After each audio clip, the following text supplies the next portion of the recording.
One of the first things we filmed for the documentary was a scene of crows coming into a roost site in Seattle, and it really got me jazzed about the film. It was so amazing to watch all these blackbirds coming in from different directions. They filled the sky at dusk with their undulating bodies and their constant chatter, until they all descended en masse into a small patch of trees we staked out. It was all over within half an hour, and as darkness descended, the birds blended into the blackening sky, and you could almost forget it ever happened. John Marsliff, a scientist from the University of Washington who was with us that first night, told me that there's a real pecking order to how crows position themselves in the roost.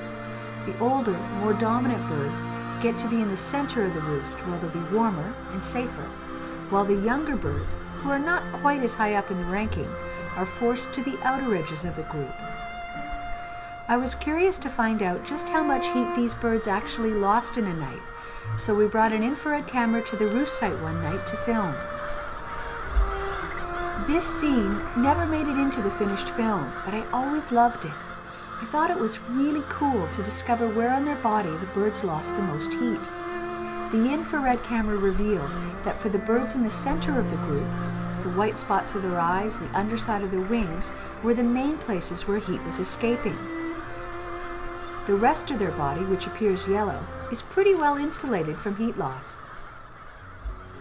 The birds not lucky enough to be in the middle of the roost displayed a lot more white spots on their body, showing just how much more exposed they were to heat loss.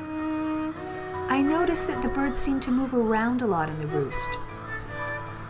Marsliff told me that there's a continual dance all through the night as crows share gossip and readjust their hierarchy. Apparently, it's tough to get a good night's sleep if you're a crow.